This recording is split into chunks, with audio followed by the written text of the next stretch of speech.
Bibigyan ko isa. Siya nangangalakal. Tapos putol pa yung kamay niya. Yun po ang karapat dapat talaga. Tinitigilan talaga agad ni Kananay yan. Kahit kokonti na tong aking budget, titigilan ko talaga.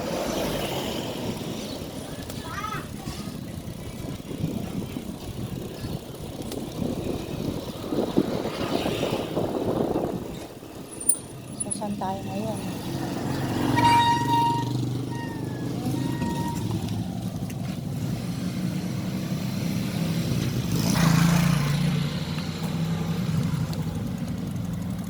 Ikot, ikot, ikot.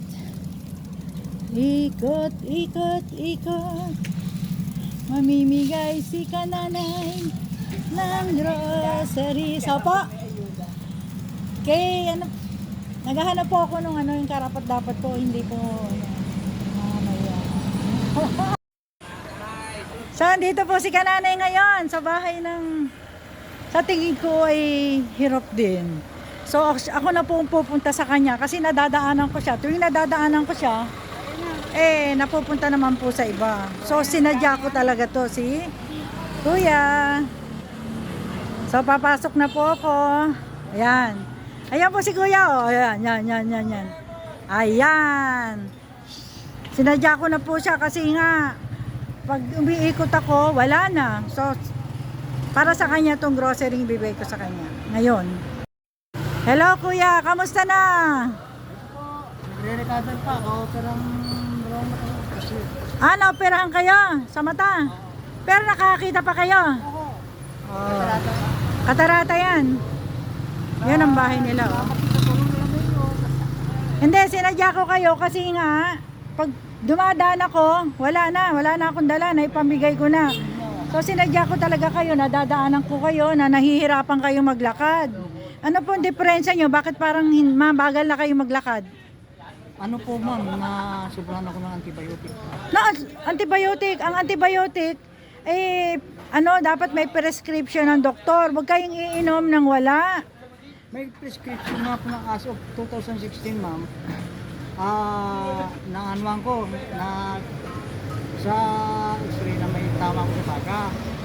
Ngayon, yung sa family meds sa PGS po, nag-prescribe sila ng 56 na streptomycin. Kaso hindi pa nangangalahat.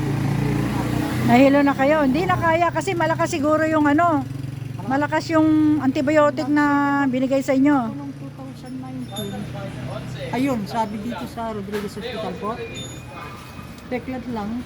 Peklat lang yung nasa baga nyo. Oo, kasi parehas naman ang resulta.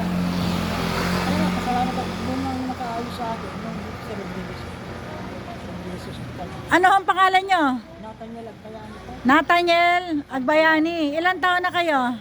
66 po ma'am. 66. O, batang-bata pa. May asawa? Wala po ma'am. Binata. Caretaker lang ako dito sa bahay ng kapatid ko. Kaso ang problema, na-stroke. Caretaker kayo. Na-stroke. Kaninong bahay yan? Saka sumunod na kapatid ko. Caretaker kayo.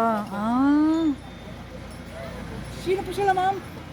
Anong nangyari dyan sa paa nyo? Ba't may ganyan? May bukol? Nung nasa NSO pa ako, na-disgrasya yan. Nagtrabaho kayo sa NSO? 10 years lang. 10 years. Oo. Kaso nagkasakit ang nanay ko ng 2000 lang. Hindi ko lang tumigil kasi agras kanilya. Nung namatay siya ng 2013, babalik ako, sakit yung marila. Medyo nahirapan na kahiminga. May hika kayo, kaya pala parang hinahabol niya yung salita nyo.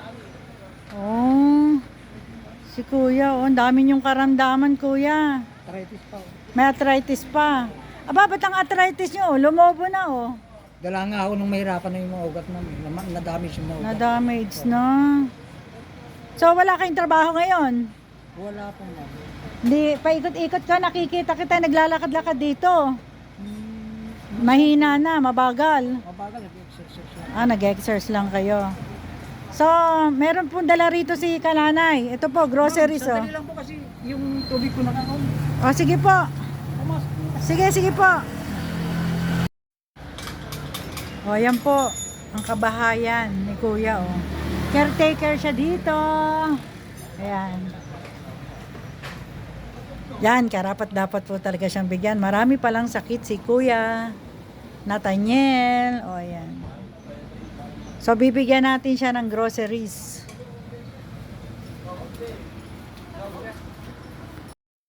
O, ayan, si Kuya, bibigay ko na tong groceries. Malaking tulong din po to. May bigas po to. May bigas, may mga dilata rin, paksiw. So, ito po, Kuya, pagpasensyahan nyo na yan. Yan lang nakayanan ni Kananay. Marami pong salamat at pinaunlakan nyo ang aking pag-interview sa inyo. Mabuhay kayo, Kuya. Mabuhay kayo. Maraming salamat din po. Sino po sila ba?